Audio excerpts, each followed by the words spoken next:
औज़ुबिल्लाहिमिनश्शैतानिर्रजीम बिस्मिल्लाहिर्रहमानिर्रहीम। अस्सलाम वालेकुम dear students, welcome back to study with Awan. ENG 524 lecture 19 critical discourse studies in applied context, the applied principle of CDs.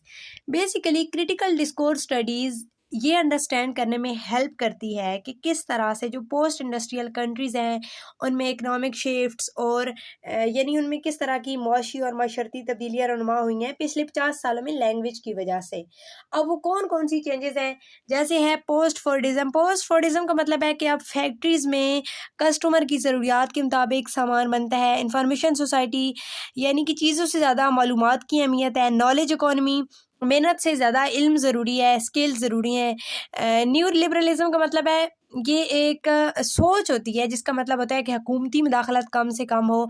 Network society की society में जो लोग होते हैं वो किसी ना किसी नेटवर्क के ज़रिए आपस में कनेक्टेड होते हैं। फिर यहाँ पे फेयर क्लाफ ने एक टर्म यूज़ किया है, टेक्सचुअल मीडिएशन। इसका मतलब है कि किस तरह से लैंग्वेज सोशल चेंजेस को शेप करने में और रिफ्लेक्ट करने में हेल्प करती है।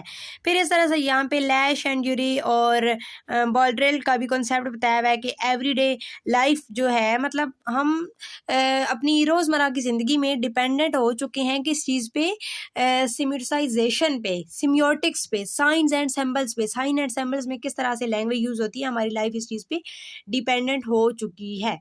फिर यहाँ पे आइडमा और चीरिस का कॉन्सेप्ट बताया हुआ है। इन्होंने टाइम यूज़ की है न्यू टेक्सलाइजेशन ऑफ वर्क। इनका बेसिकली कहना ये था कि आजकल जो वर्कर हैं चाहे वो कोई भी काम करते हैं, चाहे उनकी जॉब की रिक्वायरमेंट नहीं है स्पीकिंग और राइटिंग, लेकिन फिर भी ये उनकी जॉब का एक हिस्सा बन चुकी है। यानी जो भी वर्कर है वो अपने काम के बारे में लिख भी सकता हो और अपने काम को बयान भी कर सकता हो।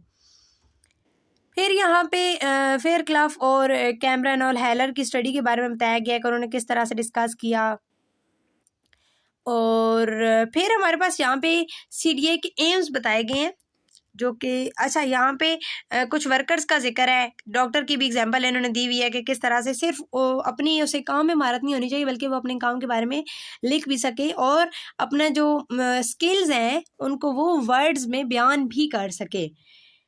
नेक्स्ट हमारे पास यहाँ पे सीडीज़ के कुछ एम्स बताए गए हैं जो कि पेपर के पॉइंट ऑफ व्यू से इम्पॉर्टेंट है। सबसे पहले है अवेयरनेस रेज करना, किस चीज़ के मुतालिक कि किस तरह से लैंग्वेज पावर को और सोसाइटी को शेप करती है।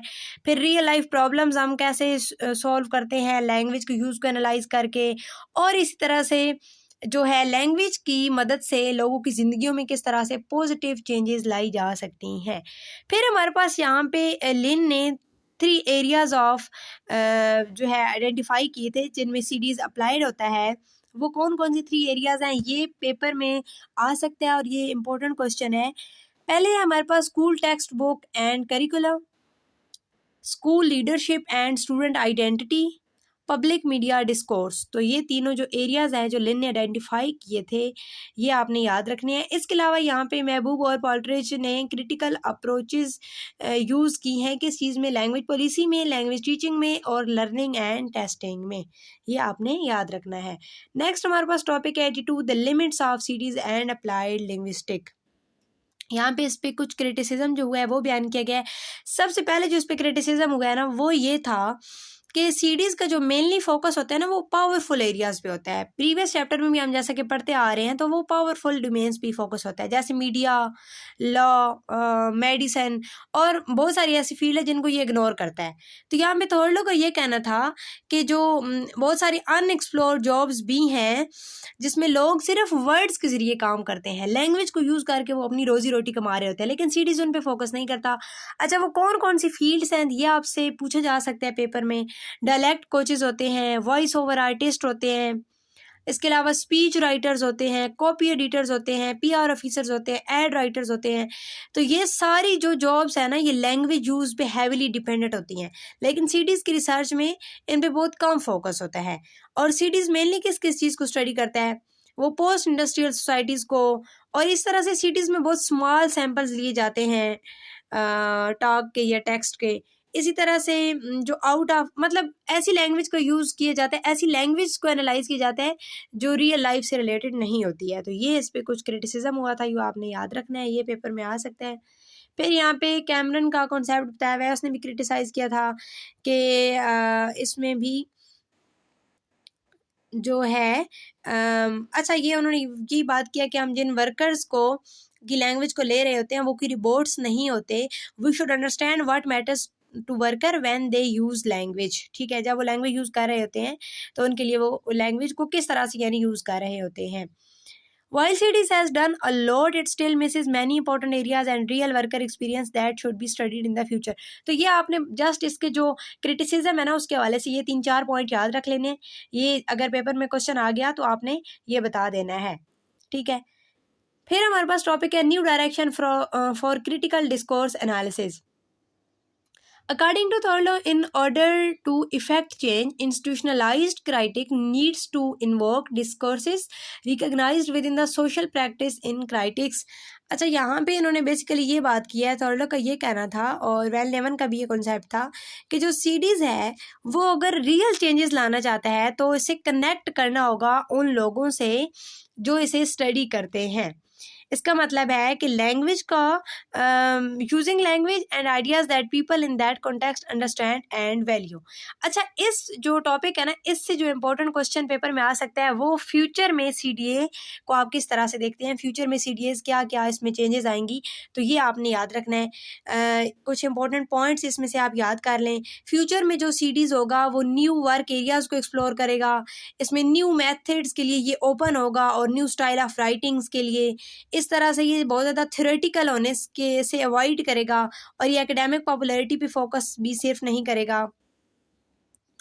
और इसके अलावा यहाँ पे बिलिंग ने वार्न किया था using CD just for academic branding. अच्छा फिर इसमें यहाँ पे कुक ने भी कुछ सजेस्ट किया था, तो ये आपने जो पॉइंट्स है ना ये आपने याद रख लेने हैं। कुक ने क्या सजेस्ट किया था, advertising is one of the most prominent powerful and ubiquitous contemporary uses of language. Advertising creative use of language makes it particularly rich site for language and discourse analysis. तो यहाँ पे इसने advertisement के हवाले से बात की है कि ये एक ग्रेट एरिया है लैंग्वेज एनालिसिस के लिए, क्योंकि इसमें ना लैंग्वेज को क्रिएटिवली यूज़ किया जाता है और वाइडली यूज़ किया जाता है।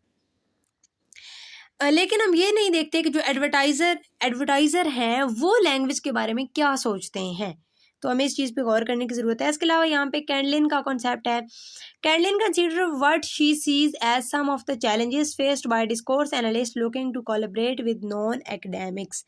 कैंडलिन ने ये कहा था जो लिंग्विस्ट होते हैं उनको ट्राई करना चाहिए नॉन एकेडमिक्स के साथ भी वर्क करके, जिस तरह से राइटर्स होते हैं, कॉपी राइटर होते हैं, और ये भी अंडरस्टैंड करना चाहिए कि वो लैंग्वेज को किस तरह से देखते हैं, किस तरह से यूज़ करते हैं।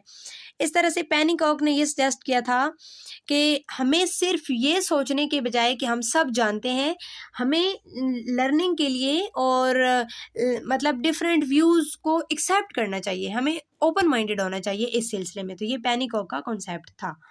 तो नेक्स्ट यहाँ पे उन्होंने कंक्लूजन बताई हुई है, तो well Leeuwen reminds us in order for our work to effect change at whatever level it needs to be recognised within a sites of our intervention and this means our critics must be valued by more than just our self.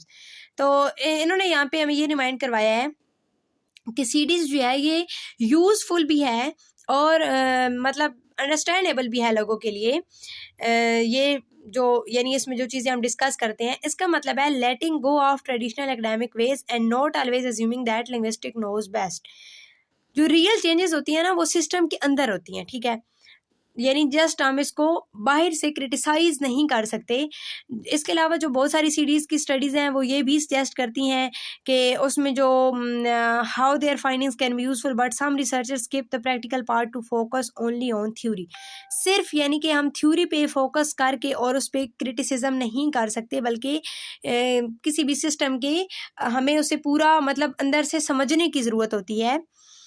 इसके अलावा फोकाल्ट और deluge ने भी यही बात की है। इनका ये कहना था, यहाँ पे इनका कॉन्सेप्ट था, अच्छा जी, Foucault's claim that sense theory doesn't express, translate or serve to apply it is activity conducted alongside those who struggle for power and not their elimination for a safe distance. फुकाल्ट और deluge दोनों का ये concept था कि जो theory होती है ना वो खुद एक एक्शन होती है, एक्शन की एक फॉर्म होती है, और जो थ्योरी होती है वो एक टूल बॉक्स की तरह होती है, अगर उसको कोई यूज़ नहीं करेगा तो वो यूजलेस हो जाएगी। तो जो सीडीज़ है उसको रियल वर्ल्ड की जो मतलब हमारी रियल वर्ल्ड की जो प्रॉब्लम्स हैं सबसे पहले तो उससे कनेक्टेड होना चाहिए। इसके अलावा जो नॉन एकेडमिक्स है ना, क्योंकि ये बहुत ज़्यादा फोकस करता है एकेडमिक्स पे, तो नॉन एकेडमिक्स जैसा कि कॉपी राइटर, एड राइटर के बारे में हमने पढ़ा, उनसे भी कोलैबोरेट करना चाहिए। इसके अलावा प्रैक्टिकल होना चाहिए और चेंजेस के लिए और डिफरेंसेस के लिए भी रेडी होना चाहिए। ठीक है, तो ये जो है इसकी कंक्लूजन में आपने लिखना है अगर आपसे पूछा गया तो। ये था हमारा आज का लेक्चर। मिलते हैं नई वीडियो में नए टॉपिक के साथ। दुआ में याद रखिएगा। अल्लाह हाफिज़।